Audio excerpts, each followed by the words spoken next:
எப்பயும் ஒரே மாதிரி chicken gravy, chicken masala, chicken ஃப்ரைலாம் சாப்பிட்டு போர் அடிச்சு போயிடுச்சுல்ல. இன்னைக்கு நாம ஒரு டிஃப்ரெண்ட்டாக சிக்கனை வச்சு ரெசிபி ட்ரை பண்ணலாம். இந்த ரெசிபி ரொம்ப ரொம்ப ஈஸியாகவும் சிம்பிளாகவும் இருக்கும். வீட்டில் இருக்கவங்க எல்லாம் இதை விரும்பி சாப்பிடுவாங்க. வாங்க இதை எப்படி செய்யறதுன்னு பார்க்கலாம். இந்த சிக்கன் ரெசிபிக்கு நாம் இப்போ மசாலா ரெடி பண்ணலாம். ஒரு அரை டீஸ்பூன் அளவுக்கு மிளகாய்த்தூள் சேர்த்துக்கலாம். அரை டீஸ்பூன் அளவுக்கு மல்லித்தூள் சேர்த்துக்கலாம். 1/4 டீஸ்பூன் ஜீரகத்தூள் சேர்த்துக்கலாம். ஒரு 3 சிட்டிகை மஞ்சத்தூள் சேர்த்துக்கலாம். ஒரு அரை டீஸ்பூன் கரம் மசாலா சேர்த்துக்கலாம். ஒரு அரை டீஸ்பூன் மிளகுத்தூள் சேர்த்துக்கலாம். இப்போது இதில் ஒரு முட்டையை அப்படியே உடச்சி ஊற்றிக்கலாம். இதில் ஒரு அரை லெமனை அப்படியே மேலோட்டமாக பிழிஞ்சு விட்டுக்கலாம். சேர்த்துருக்க மசாலா எல்லாம் முட்டையோட நல்லா மிக்ஸ் ஆகிடணும். கட்டி கட்டியாக இருக்கவே கூடாது. அந்த அளவுக்கு நல்லா மிக்ஸ் பண்ணிகிட்டே இருங்க. இப்போ நம்ம மசாலாவை நல்லா மிக்ஸ் பண்ணியாச்சு. எங்கேயும் இந்த கட்டி கட்டியாலாம் இல்லை. இந்த டைமில் நான் ஒரு அரை கிலோ சிக்கன் எடுத்து நல்லா வாஷ் பண்ணி வடிகட்டி வச்சுருக்கேன். இப்போது இதை இதில் சேர்த்துடலாம். இப்போ நம்ம மசாலா எல்லாம் சிக்கனோட மிக்ஸ் ஆகிற அளவுக்கு நல்லா பெரட்டி விட்டுடலாம். தேவையான அளவுக்கு உப்பு அப்படியே தூவி விட்ட மாதிரி சேர்த்துக்கலாம். இது கூடவே 2 டேபிள் ஸ்பூன் அளவுக்கு டொமேட்டோ சாஸ் அப்படியே சேர்த்துக்கலாம். இந்த மாதிரி டொமேட்டோ சாஸ் மேரினேஷன் டைமில் ஆட் பண்ணுறதுனால இது நல்லா ஃப்ளேவர் கொடுக்கும். இப்போது இதை சேர்த்துட்டு நல்லா மிக்ஸ் பண்ணிடலாம். இப்போ இதை நல்லா மிக்ஸ் பண்ணியாச்சு. ஒரு 10 நிமிஷத்துக்கு அப்படியே மேரினேட் ஆகட்டும். இதை பொரிக்கிறதுக்கு எண்ணெய் கொஞ்சம் லிமிட்டடாகவே சேர்த்துக்கோங்க. நிறைய சேர்க்கணுன்னு அவசியம் இல்லை. நம்ம மேரினேட் பண்ணி வச்சுருக்கிற சிக்கனை ஒன்றா சேர்த்துக்கலாம். கொஞ்ச நேரம் செவந்ததுக்கப்புறம் நல்லா திருப்பி திருப்பி விட்டு வேக வைக்கலாம்.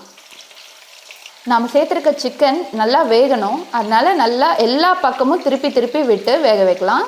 பாருங்கள், சிக்கன் எல்லா சைடும் நல்லா வெந்துடுச்சு.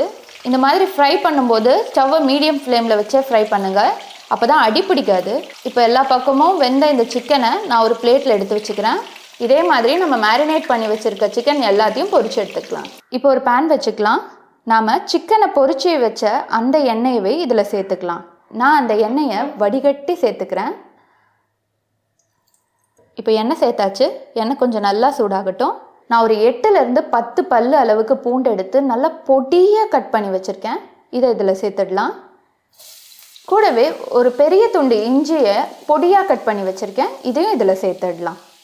இப்போது இதெல்லாம் சேர்த்துட்டு நல்லா கலந்து விட்டுடலாம். நான் ஒரு 2 வெங்காயத்தை இந்த மாதிரி க்யூபாக கட் பண்ணி வச்சுருக்கேன். அதையும் இதில் சேர்த்துடலாம். சேர்த்துட்டு நல்லா மிக்ஸ் பண்ணிடலாம். வெங்காயம் சேர்த்துட்டு இது ரொம்ப நேரம் வதங்கணும்னு அவசியம் இல்லை. கொஞ்சம் லைட்டாக கலர் மாறினாலே போதும். லைட்டாக ஒரு 30 செகண்ட்க்கு நல்லா வதக்கிடுங்க. இப்போது 1 டீஸ்பூன் அளவுக்கு இஞ்சி பூண்டு பேஸ்ட் சேர்த்துக்கலாம். ஒரு பெரிய பச்சை மிளகாவை குட்டி குட்டியாக கட் பண்ணி வச்சுருக்கேன். இதையும் இதில் சேர்த்துடலாம். இதெல்லாம் சேர்த்துட்டு நல்லா மிக்ஸ் பண்ணிடலாம். நாம் சேர்த்துருக்க இஞ்சி பூண்டு பேஸ்ட்டோட ரா ஸ்மெல்லும் போயிடுச்சு. இப்போ இந்த டைமில் நான் ஒரு குடமிளகாவை எடுத்து இந்த மாதிரி க்யூபாக கட் பண்ணி வச்சுருக்கேன். அதையும் இதில் சேர்த்துடலாம். இப்போது குடமிளகாய் சேர்த்துட்டு ஒரு 1லேருந்து 2 நிமிஷம் வரைக்கும் நல்லா வதக்கிடலாம். இப்போ இதுக்கு நாம் மிளகாய் தூள்லாம் சேர்க்க போகிறதில்ல, சாஸ் தான் சேர்க்க போகிறோம்.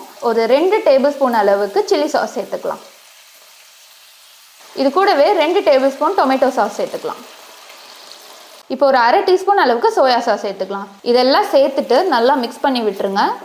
நான் 2 டீஸ்பூன் அளவுக்கு கார்ன்ஃப்ளவர் எடுத்து இந்த மாதிரி கரைச்சி வச்சுருக்கேன். இதை இதில் சேர்த்துடலாம். திக்னஸ்க்காக தான் சேர்க்குறோம். இப்போது சோள மாவு சேர்த்துட்டு நல்லா மிக்ஸ் பண்ணிவிட்டு உப்பு சேர்த்துக்கலாம். தேவையான அளவுக்கு உப்பு சேர்த்துக்கலாம். இது கூடவே 1 டேபிள் ஸ்பூன் அளவுக்கு மிளகுத்தூள் சேர்த்துக்கிறேன். இப்போ இதை எல்லாத்தையும் சேர்த்துட்டு நல்லா மிக்ஸ் பண்ணிக்கலாம். இப்போ இதை நல்லா மிக்ஸ் பண்ணியாச்சு. நல்லா திக்காக வந்திருக்கு பாருங்கள் அந்த கன்சிஸ்டன்சி. உப்பு காரம் செக் பண்ணிவிட்டு சிக்கன் சேர்த்துக்கலாம். சேர்த்துட்டு நல்லா மிக்ஸ் பண்ணிடலாம். சாஸ் எல்லாமே சிக்கனோட நல்லா கோட் ஆகிற அளவுக்கு மிக்ஸ் பண்ணி விட்டுடுங்க. நாம் சேர்த்துருக்க சாஸோட சிக்கன் நல்லா மிக்ஸ் ஆயாச்சு. இப்போது கொஞ்சமாக ஸ்ப்ரிங் ஆனியனை அப்படியே தூவி விட்ட மாதிரி சேர்த்துக்கலாம்.